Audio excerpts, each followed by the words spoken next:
Oh, yeah. All right. Welcome back to another episode of Real Talk Michigan Edition. Jeff here. Dan, what's up, dude? What's going on, buddy? How we doing? Good, good. It's going to feel like a long time, but it really wasn't. We actually recorded a Big Ten recap episode, Big Ten Championship recap. And unfortunately, we went 56 minutes in the recording, even though it said it recorded, never uploaded. So we had a good chat. People didn't get to hear it. Is what it is. We move on. We survive in advance, as they say in March Madness time. But yeah, dude, it's been a couple of weeks off here, and obviously we had the holidays, and the Rose Bowl is approaching. Talk to me about your holiday. It was good, man. My wife's from Detroit, so we spent time up there with her family, spent time with my family down here. Kids had a blast. Had some pretty cool gifties. I'm wearing one of them right now, Michigan versus everybody. But man, it's been pretty good. You? Yeah, lots of family events, going to house to house to house. Just action packed. A lot of gift exchanges, a lot of games being played, some good eats. A lot of football being watched, which is always fun when football kind of was available all weekend long, Saturday, Sunday, Monday. So Patriots got a W, which was fun. I'm still rooting for W's, weirdly enough. But this whole time, I've just been completely locked in and impatiently waiting Michigan football to return and play in the Rose Bowl. So I'm excited to talk about it. Before we get into the game stuff, because I feel like that's just going to kind of dictate the podcast, I wanted to talk briefly about the I believe it's Ian Rappaport's report, is it not, about the Harbaugh contract, or is it somebody else's report that he was reporting? I don't know who the original one was, but it's widely available now. But yeah, I want to say John U. Bacon, which he's not a reporter, but he tweeted something out a couple weeks, like right after the Big Ten championship, about something being in the works. But then there was no details, and then this report came out, and we actually have details. Well, I'll say a couple things. So this new report is that Jim Harbaugh was offered a 10-year, 125? 125, 10 mil, or 10 years, 125. 10 years, $125 million, which is $12.5 million a season. And basically what they're offering is this contract with one caveat. He essentially cannot look for a head coaching job this cycle. Okay, sign it now, be our head coach, and then after this coming season, feel free to look again. But, we want to offer this contract. And initially they offered him, I believe it was 5 years, 70? Is that? I don't remember seeing anything, a previous offer, like in specific detail. The only other thing I seen was that Plan B was an $11 million deal, but no length and term length. So I would assume it would be just like a one year extension. But I didn't see anything about a 5-year or anything like that. Yeah. So earlier this month, it was being reported he was offered 5 years, $55 million, which is $11 million a season. That was literally just earlier this month, right before the Big Ten championship game, I believe, or right after. And their one caveat with that contract extension was that he doesn't look. And as soon as that offer came out, I literally said, not enough. Not enough money. This dude is looking at 3-time Big Ten champion, and we're talking on the cusp of his 3rd straight playoff with the best team he's ever had, and you physically need him to come back. Yeah. And I understand there's allegations looming, but to be honest, I don't care. So it's one of those things like you're ready to offer him 5 years, $55 million. That's not enough. It's not enough. Mel Tucker received 10 years, 100, and he's no longer with the program. That needs to be the standard. And we've seen that more and more with all these elite head coaches getting 10-year deals. And yeah, somebody's going to have to eat money on the back end. I don't really care who it is if it doesn't play out, but Harbaugh needed to get offered 10 years, 100 plus. And finally, that's what this offer is, and I think that's finally a fair offer. Like finally a fair offer. So at this point, if he doesn't take the contract, in my opinion, he was never coming back. I think a lot of that looms with allegations, what he feels the roster is next year. And ultimately, the thing that really I don't think really gets talked about that much is that Harbaugh, I think he's so competitive. I think he really wants that Super Bowl. I think he feels that might be just like more important than a national championship. So I do think he loves coaching Michigan. I think he's a fantastic head coach. He's the best coach that this program's probably ever had. But at this point, the contract is what it needed to be. So if he doesn't sign it, he was never going to. What are your opinions? Yeah, it's my mood on him has changed because before right around the Ohio State game, well, really, I want to say it really started happening, Penn State weekend when he was suspended while he was in a plane. Where I was thinking that a lot of people were going to get promoted. Jim Harbaugh is going to be done after the season. Sherrod Moore bump up, Kirk Campbell bump up. A lot of moving parts. And then I've kind of, as the Ohio State passed, and after the Big Ten championship passed, and early signing day period, I'm like, man, you know what? I'm like, it's kind of cooled down. Feel like maybe he is going to come back. I think a lot is going to have to do with the conclusion of what happens this season, and then what with whatever it is he decides. I think then it's going to fall on number 9, JJ McCarthy's shoulders, or what he's going to do. But I think that I'm kind of on the fence now. But with early signing day period, and that they're doing the recruiting roundup type deal after Indy. They were visiting all the houses. They're locking everybody in to sign their letters. I don't know. And Jim never goes out and definitively squashes the rumors, and he never definitively goes out and just says a yes or no answer. So I think he just enjoys toying with everybody. But I'd still have to say I think there's a very good chance that he doesn't come back, solely because if he returns for 2024, the whole Connor Stallions thing potentially could ban him for the whole year, and you're going to be signing a head coach at a 10-year extension, and he's not even going to be on your sidelines on Saturday. Someone's going to be an interim head coach. So, I mean, he's essentially going to be Joe Paterno for a whole year, and I don't know how. This is going to be a weird look. It was weird enough that it was for 6 games, and I'm just on the fence now. But I'd probably say I'm like 51% saying he's going to be gone. Yeah, yeah. So, regardless of whether this contract is going to get signed or not, we do have Harbaugh for at least one more game. And if they win, one more after that. So, here we are. The moment we've literally been waiting for all year, and I would argue longer.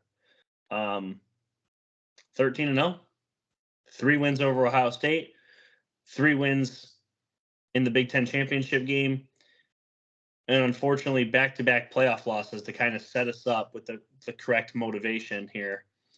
And we draw a very credible opponent, the alpha of college football, Alabama. So for me, and I said this in the Big Ten championship podcast, and unfortunately it got not recorded, so I'm going to say it here because I feel like it's very important. I wasn't so much worried about the opponent as I was the venue. I wanted this venue so bad. There is nothing more poetic than Michigan playing in the Rose Bowl. It just doesn't get any better than that. It's Michigan in Ann Arbor, Michigan in the Rose Bowl. Those are 2. Those are the pinnacles. And this is the ideal opponent. Why sugarcoat it any other way? Why put ourselves in a position to not feel we accomplished everything we need? And beating an SEC team obviously losing to Georgia last year, TCU embarrassing us, and we kind of getting caught with our pants down. This is the challenge we need.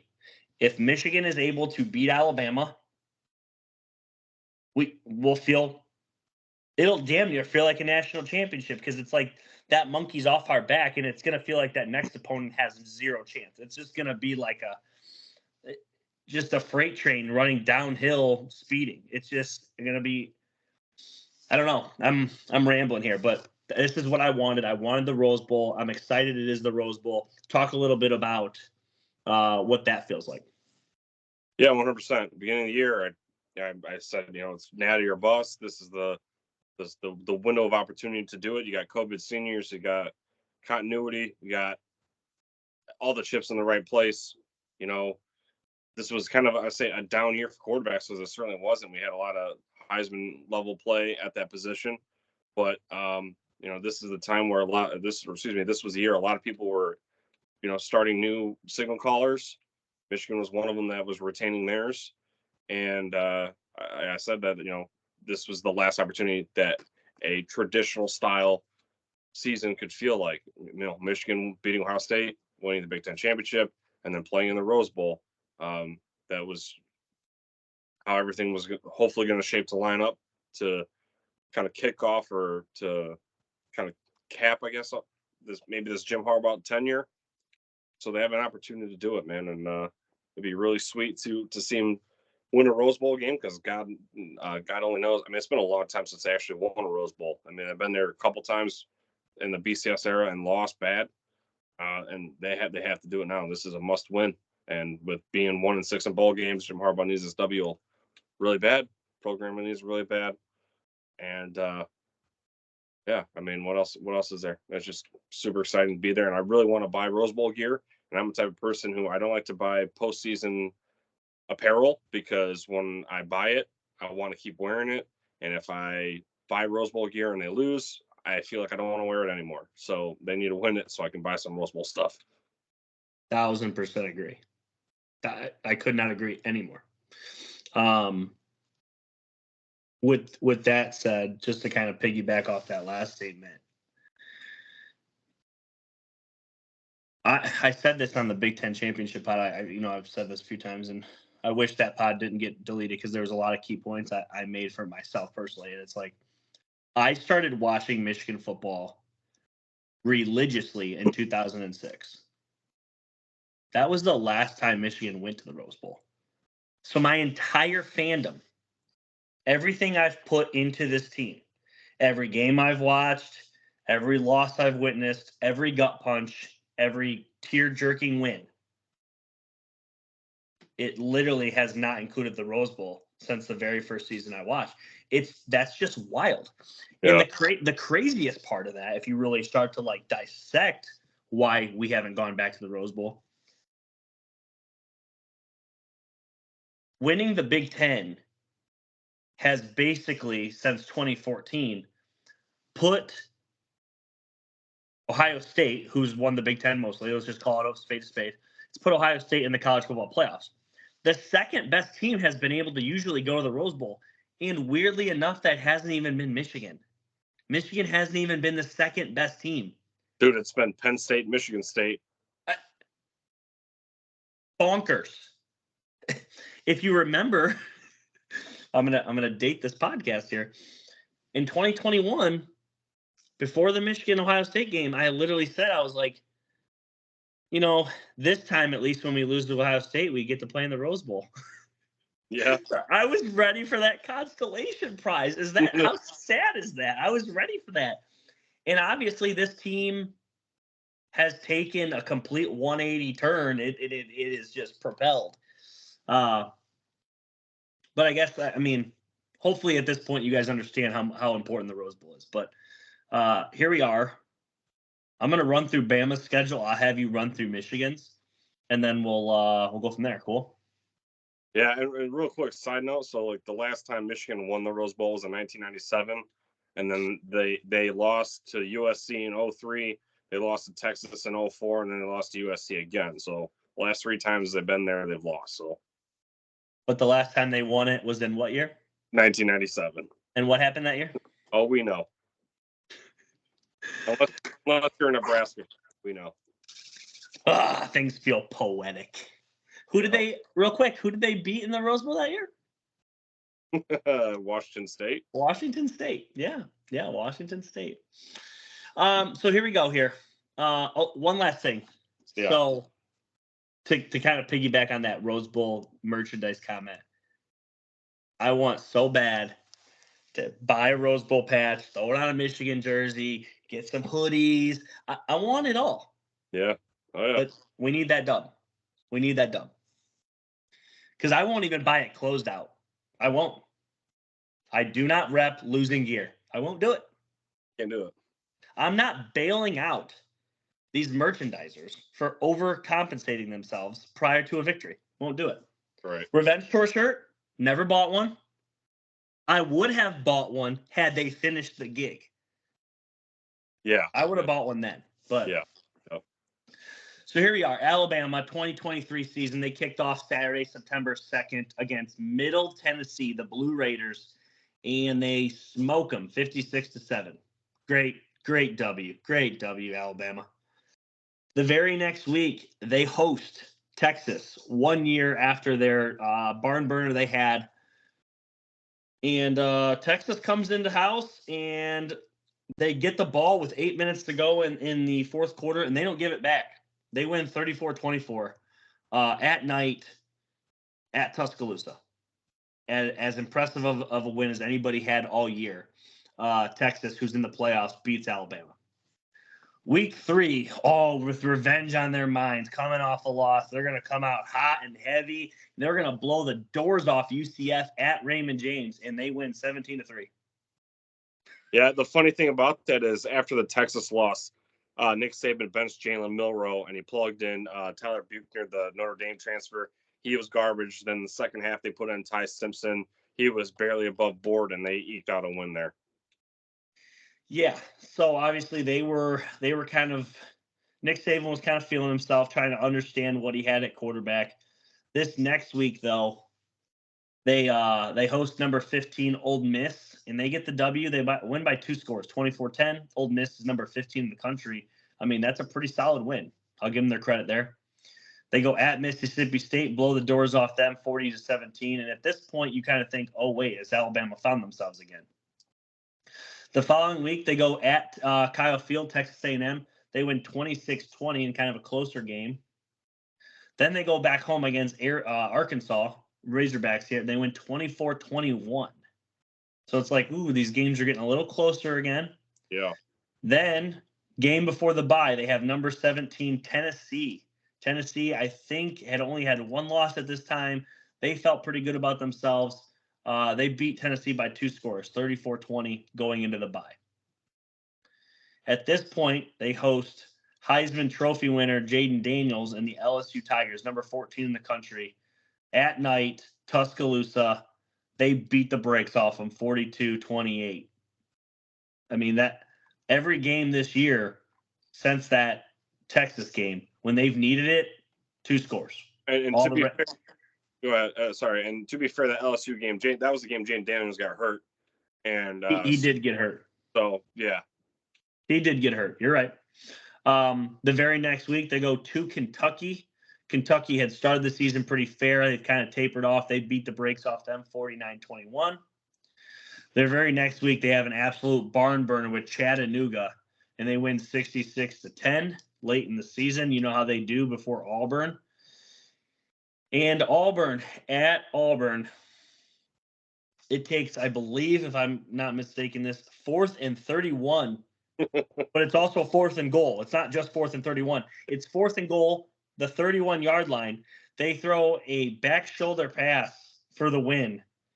Come from behind win at unranked Auburn. And then in the SEC championship game, they control the entire game. They win by 3, but it's 27-24. And they get selected over Florida State to get into the college football playoff at number 4.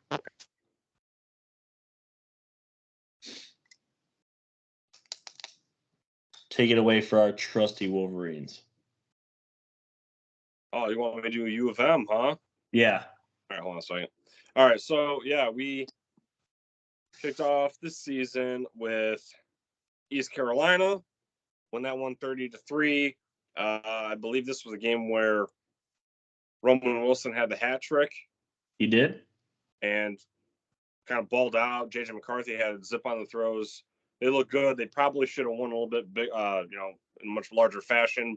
And East Carolina basically had the last possession field goal in there because there was a streak on the line where about being shut out. You haven't been shut out since such and such year. So with like 3 seconds to go, they get in field goal range. They call timeout and they kick a meaningless field goal to make it look somewhat more respectable, I guess, if you want to say so.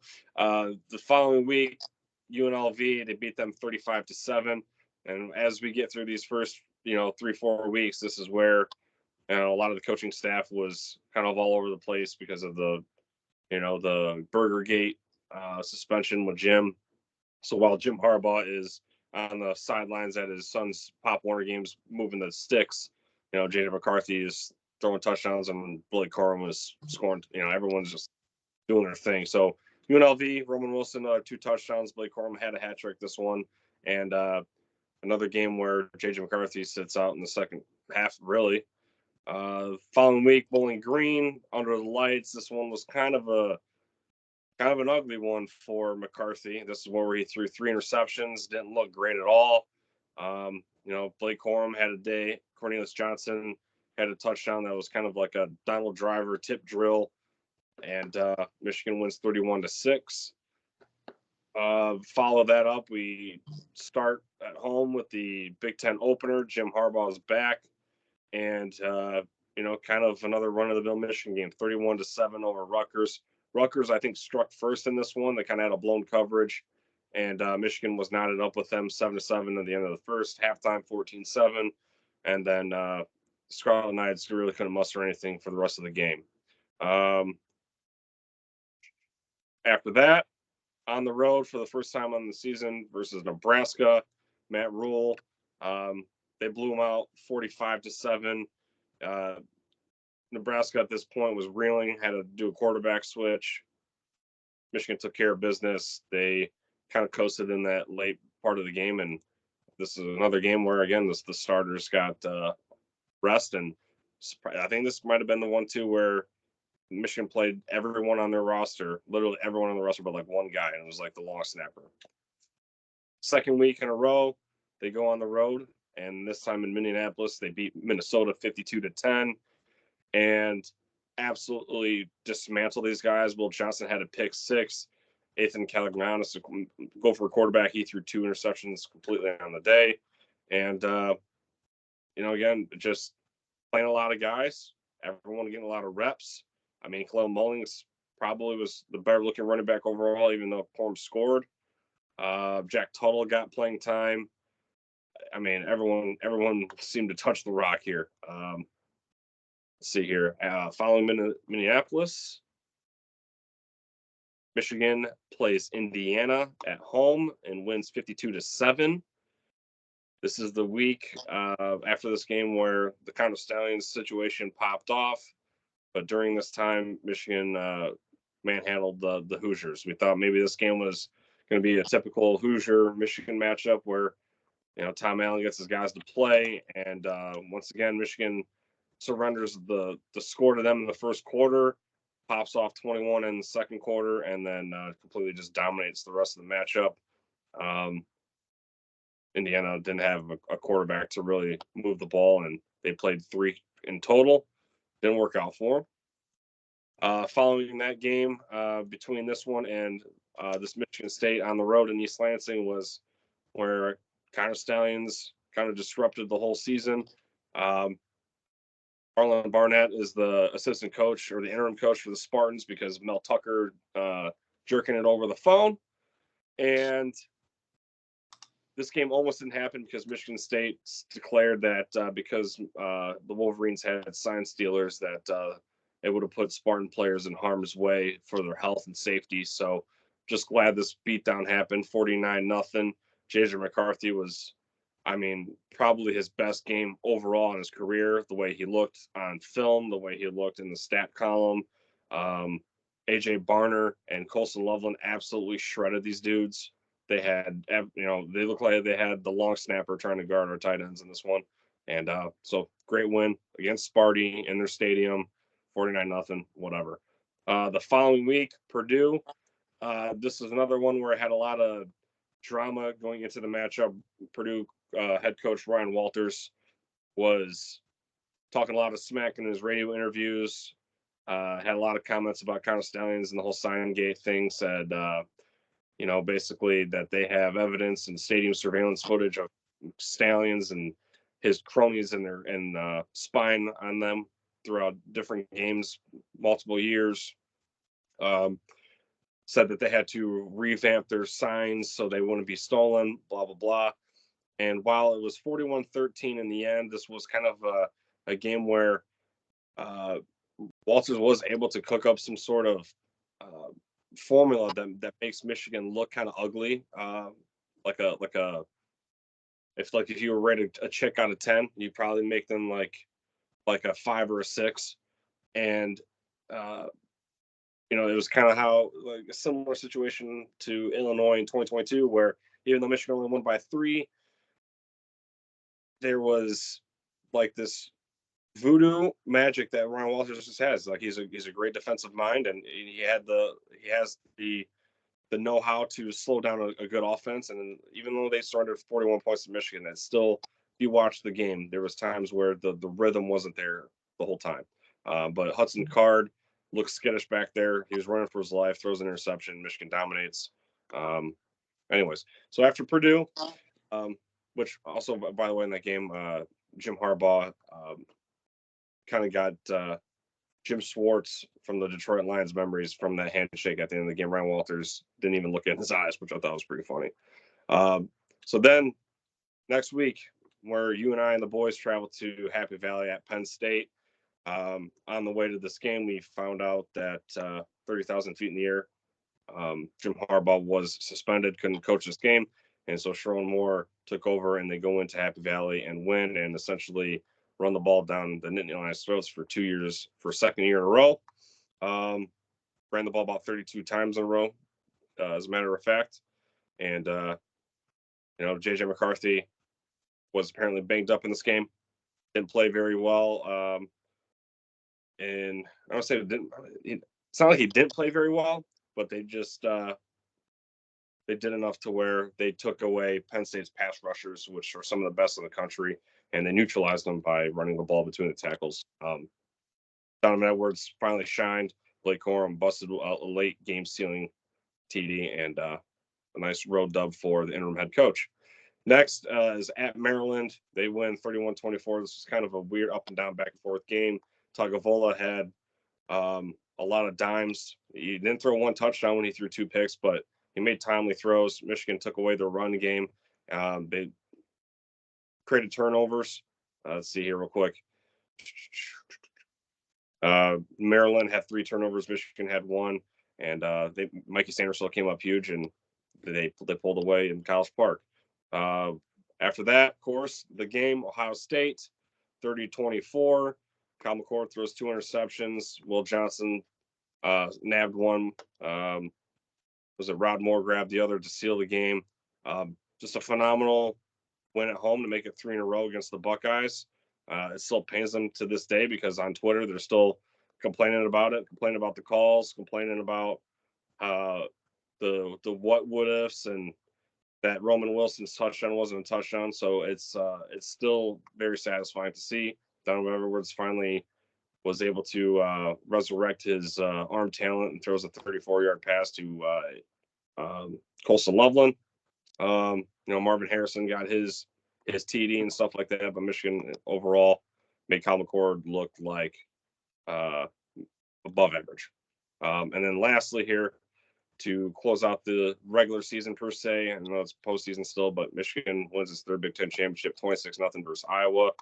And while the offense was just trying to get in, get out with a win, I guess another fugly win's a fugly win, but Iowa's offense is absolute dog ass. They got a really good defense, and Michigan, like I said, prevailed, did enough to win, and here we are. Yeah, I mean, obviously both teams have been had great successful seasons. You know, Michigan obviously their big wins on the year are at Penn State and then home against the Buckeyes, and then obviously the Big Ten championship game. Alabama's big wins this year were a win against Ole Miss, a win against Tennessee, a win against LSU, and then the win against Georgia. Those are their four wins. Obviously, they have a loss in there though. You know, so part of them obviously comes in pretty hungry, knowing that they can be had. You know, Michigan hasn't really experienced regular season defeat since October of 21. Um, you know, it's taken a team outside of the Big Ten to take down this Michigan team. And obviously, Alabama is that. They're a team outside the Big Ten. They're an SEC team, a conference that everybody has struggled with in the college football playoffs. And your list of teams to win a national championship in the college football playoff era that are not SEC teams are Clemson and Ohio State. End of list. So actually, yeah, Florida State won it before the college football playoffs. So yeah, that's literally the list: Ohio State and Clemson. Everybody else has either been Alabama or LSU or Georgia. I think that's it. LSU, Georgia. Yeah. So Michigan's obviously got an uphill battle on their hands, and you know, as it compares to the star ratings that people care about, Alabama is by far the most talented team, not just in the country, but easily in this playoffs. They have the most 5 stars, the most 4 stars. Yeah, I mean, it is an uphill battle. That just is what it is. What are your keys to victory? How does Michigan overcome Goliath? Let me see if I can find it. All right, so Michigan wins. Bread and butter. They have to avoid the self-inflicted wounds. They are one of the best teams in the turnover margin all season. They are one of the least penalized teams in the country. They average 2.9 penalties per. So again, that's literally the nation's best. I think Iowa is right after them at literally 3.0, or maybe not Iowa, but it's somebody right there. But either way, Michigan has got to keep it clean. Don't get cute on the goal line this time. Last year they tried to run a Philly special, and for some reason, it's been better this year, obviously, because Blake Corum's been a goal line touchdown machine. But last year they seemingly like to put in Khalil Mullings, no offense, on the goal line, and it's like, why? Well, you're gonna pull out you have 2 NFL running backs on your roster. Quit taking this away from them. Utilize them. The other one is give JJ the green light in the run game. You know, I understand the pick sixes last year against TCU were absolute daggers, but we also seen JJ just go ham in the dual threat game. If he sees green, let him run. Hell, we're playing for all the marbles now. There's no holding back. Design runs. Let him run the ball. If you're going to do option, calls, tell him to run the ball. Don't just feel like you need to hand it off every time. Obviously, make good decisions, but again, more green light with the feet. Open the holes. The offensive line has to get to 2021 and 2022 level in this matchup. Alabama's faced teams all season and even beat them, but they've been susceptible to giving up big yards on the ground. So without Zach Zinner there, they're going to really need the next man up to step up and to give these guys some space, because there's still that Donovan Edwards shoestring tackle bug that's happening. And Blake Corum, he's a phenomenal running back. But, I mean, when he's getting tackled as soon as he gets the handoff, it's not going to bode well. Next, Roman Wilson needs his targets. He's been quiet because of the ineffectiveness and the game planning this last month and a half of the season. And after an electric start, we have to utilize the number 1 jersey. And I know AJ Barner and Colston Loveland have been phenomenal. But if I'm Nick Saban or I'm the Alabama Crimson Tide and I'm looking at like how we're going to stop this defense, the first person I'm going to look at is Colston Loveland. So I really think that Roman Wilson is going to be the X factor in this one. Next, I only got a couple more, but next, make Milroe Kyle McCord and not Mike Vick. There's been several games in this season where Milroe has absolutely gone ham on the ground with his legs. I mean, in one game, he scored 6 touchdowns and 4 of them were rushing. He's eclipsed 155 yards once. So this is going to be a type of game where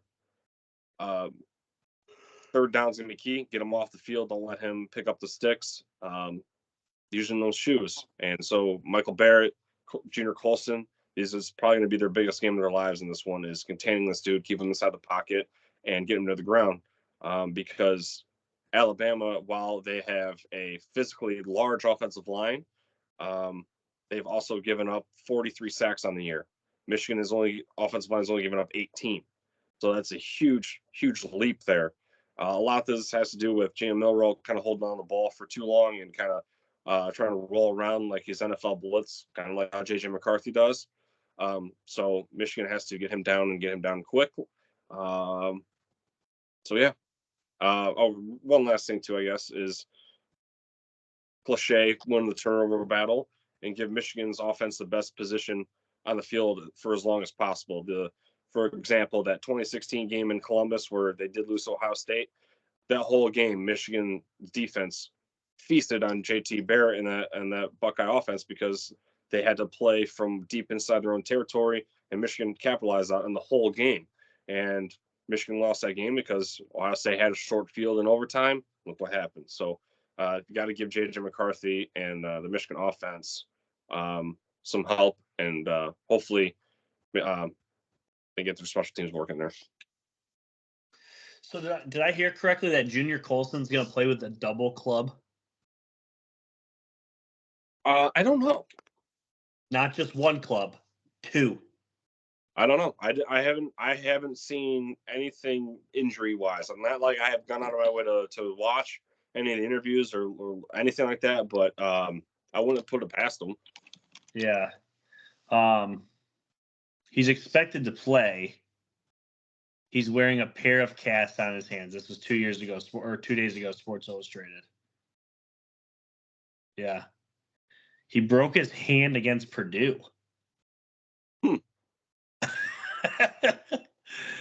All right. So, okay. Jeez Louise. So, okay. Anyways, so my keys to victory.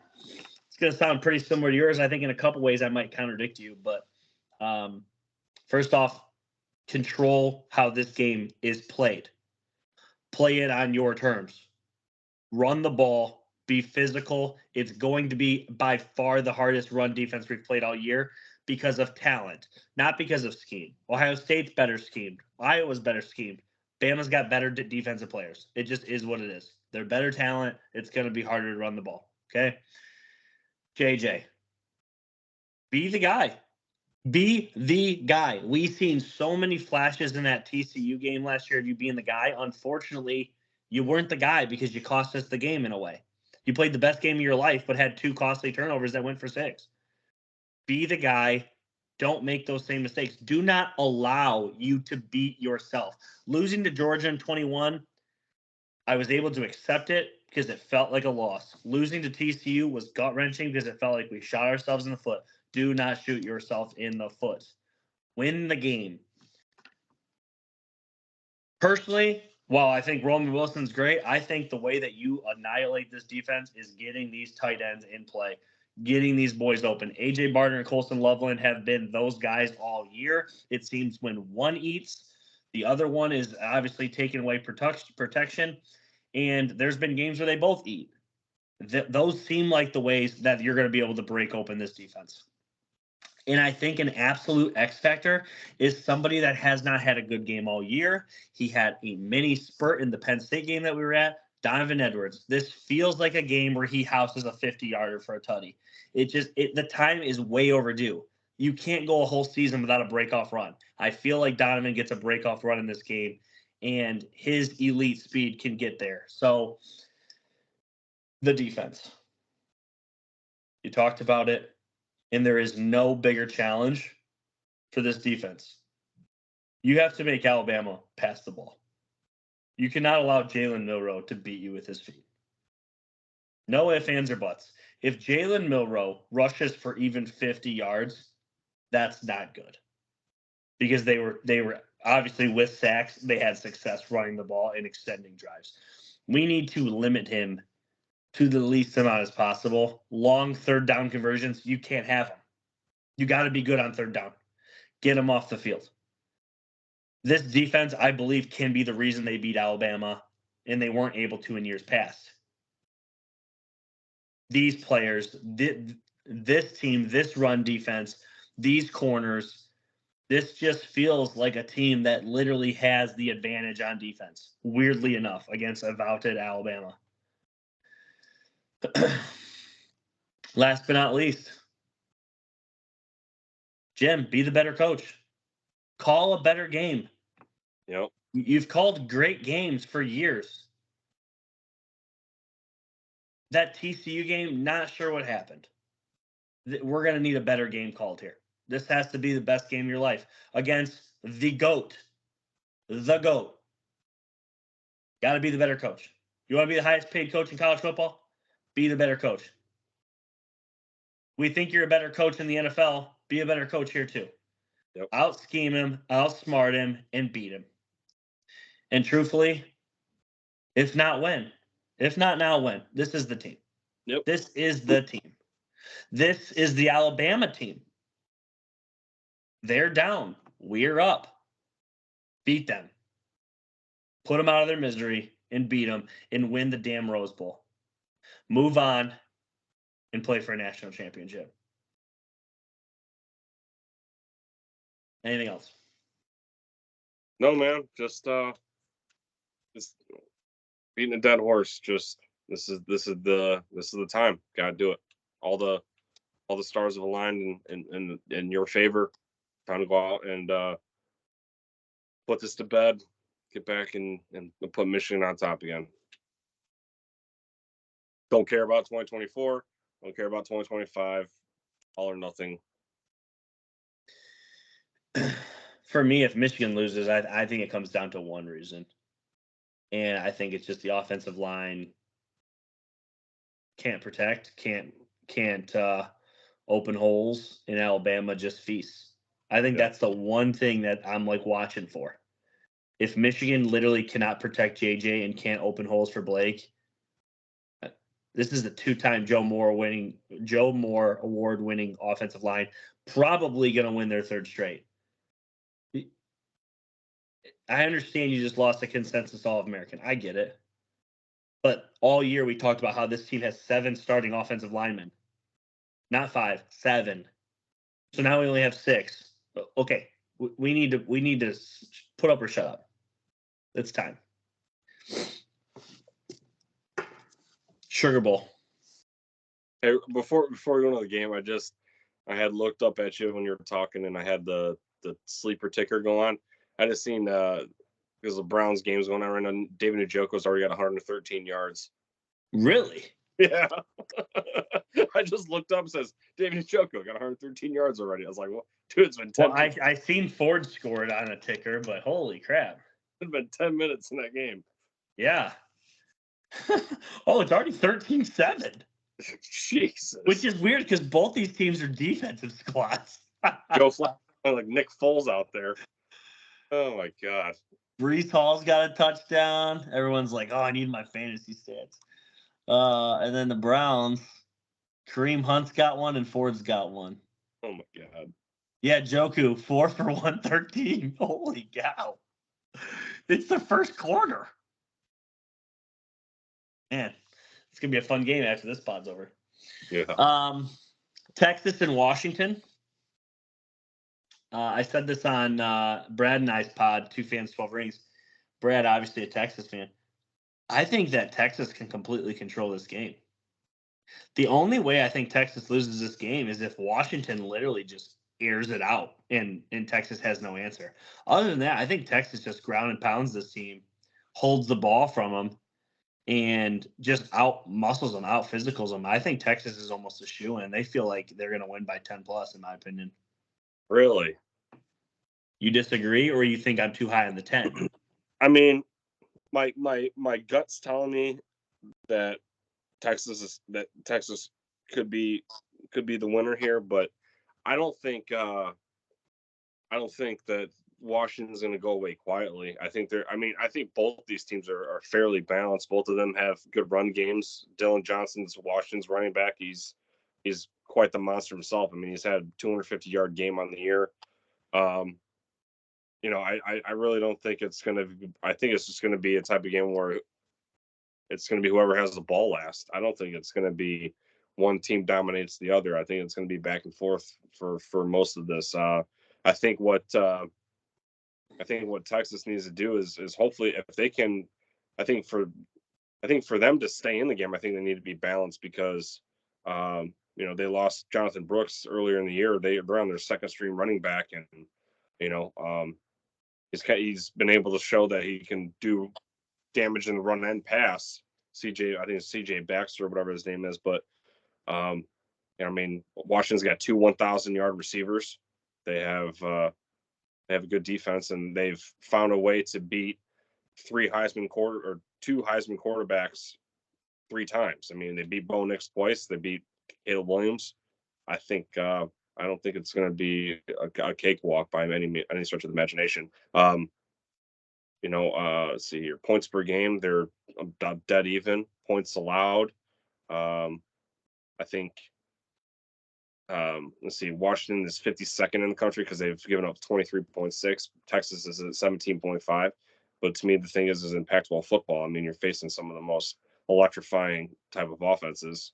A lot of that too is part because the defenses aren't as predicated to stopping everything. But I just don't think it's going to be a shoe-in like that. But I guess the one thing, and it depends on kind of how you view them. Do you view Texas as a Big 12 team, or do you view them as an SEC team? Because truthfully, like the Big 12 in the college football playoff era has been horrendous. Even TCU last year was not good. I mean, obviously, Michigan kind of shot themselves in the foot, allowed them to score 45, but they gave up 42. Michigan lost by 3, right? Right. I know. But I still view Texas as a Big 10 team. They obviously Big 12. Big 12 team. They lost to Oklahoma on the year. Dylan Gabriel beat them up. They took care of Kansas in a huge way. I know Kansas is still trying to define themselves or try to get to where they want to play with the big boys. But they beat Bama great. Kansas State, they had to eke that one out. They're on the road at TCU. They only won by 3. Iowa State, they kind of won okay. And then Oklahoma State, 49-21, that's fine and dandy, whatever. But I don't know. I think that this game is going to be a little more evenly matched than that. That's why being in the 4.5 spread, I think that's about pretty accurate. Yeah, I don't know. I just think that if Texas wants to, they could play a bully ball. I just don't think Washington has that in them. But maybe I'm wrong. Anything else? Rose Bowl, contract, Sugar Bowl, anything at all? Well, I'll add this. It's not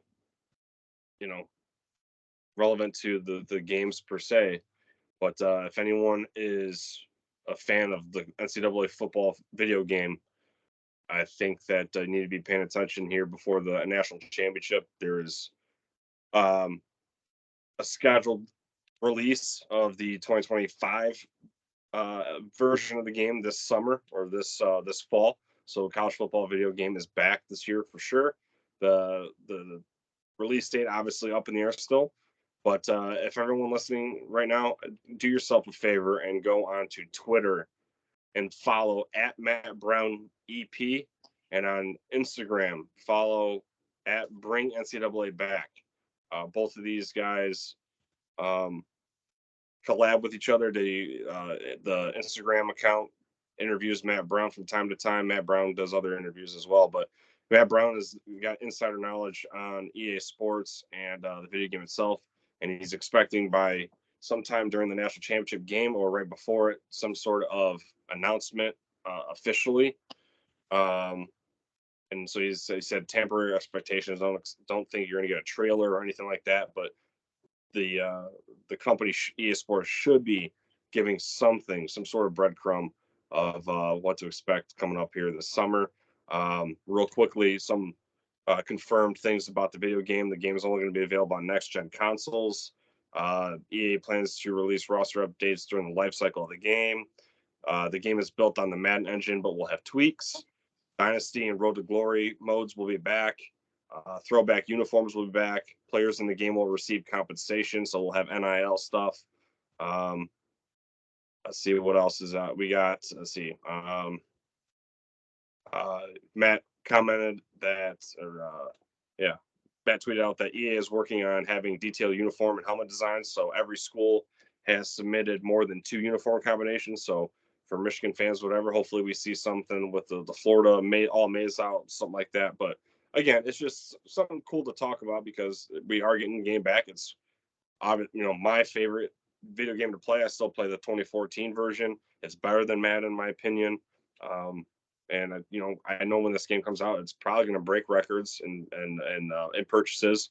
And I know everyone here that's listening or likes football, we're all going to be buddying up with our friends and doing online dynasty. So something cool to look out for. But go ahead and follow at Matt Brown EP on Twitter and just do yourself a favor because he tweets about it daily. And it's just something cool to keep an eye on. Who's going to be on the cover? That's a good question. So the one question I did see that Brandon Walker from Barstool, I mean, he's a total tool and douchebag, but he did bring up a good question was how many players are going to be on it? And, they did the one cover of the 2013 version. I believe RG3 and Barry Sanders were on it, and Mark Ingram, the Heisman winners. I think this game might have 2 people on it. I think that you're going to have a current player, maybe a former player. And I think that Shedeur Sanders would probably be up in the running just because of his notoriety. But it'd be pretty cool. I mean, some people might roll their eyes at it, but maybe it might be pretty cool that if Shedeur Sanders is on the cover in a Colorado uniform and then Deion Sanders is on the cover in a Florida State uniform, I think that would be pretty sweet. I thought you were going a different direction, but I completely agree. Yeah. I thought you were going to say Shedeur Sanders and his dad, both Colorado on the front. But no, a little throwback Deion from Florida State. You're right. Yeah. That would be fire. That would be fire. And to be honest, I don't know that there's anybody that makes more sense than Shedeur Sanders. Yeah. Unless they completely go with just a throwback player. Mm-hmm. I don't know who else you throw on the cover. Yeah. There's literally just nobody else in the country that I feel like has that same. Maybe Travis Hunter, his teammate. Right. I'd say maybe someone to consider too is if he comes back, maybe Marvin Harrison. If Marvin Harrison comes back, 1,000% he could be on the cover. 1,000%. Yeah. 1,000%. I'm just super excited for this one, especially because now that the NIL thing is all out and all that controversy crap is over, it's like now we actually have a game, and now you have a college game where all the names are going to be on the backs of the players. You have to go in there, edit yourself, or download rosters. And, I just it's gonna be awesome. And then hopefully this opens the door to maybe getting the college basketball games back because I tell you what, man, college basketball, that was fun to play. Getting into the tournament, I mean, that was. The only time someone can play college basketball right now on a video game is if you have the older version still, or you play NBA 2K and you do the story mode and you play 3 games as a college kid before you go get drafted. So yeah, just something to look out for, man. I'm excited. Yeah, that is fun, and I can't wait for that. So, Browns just scored again. My goodness. I don't get it, dude. I don't get it. Flacco is playing out of his freaking mind right now. Holy hell. Oh, my goodness. Well, we will get off here. Hopefully the next time we're talking, we're previewing the national championship game. Yeah. With Michigan in it. Yep. So, Well, real quick question. So, I mean, I guess I could probably already guess what your answer would be because of how you look, how you personally look at the Sugar Bowl. But if your Michigan wins, which team would you rather play from the Sugar Bowl? Okay, I'll just be straight with you. For the fun that Brad and I would kind of have, Yeah, I'd root for Texas, yeah, but I want Washington. yeah, I think our chances against them are better because our pass defense is so freaking good. I would love our chances against them. yeah. And I would relish in the idea of beating Bama, Washington, and then in week 2 beating Texas too. Yeah. So, yeah, I don't know that I necessarily care, but for winning purposes, probably Washington. But for the fun that I would have with Brad, Texas probably. So I'm cool regardless. So, all right, my man. I'm gonna end this thing, and hopefully the whole recording goes up, and I'll have it up. So, praise the Lord, and go blue. Go Blue.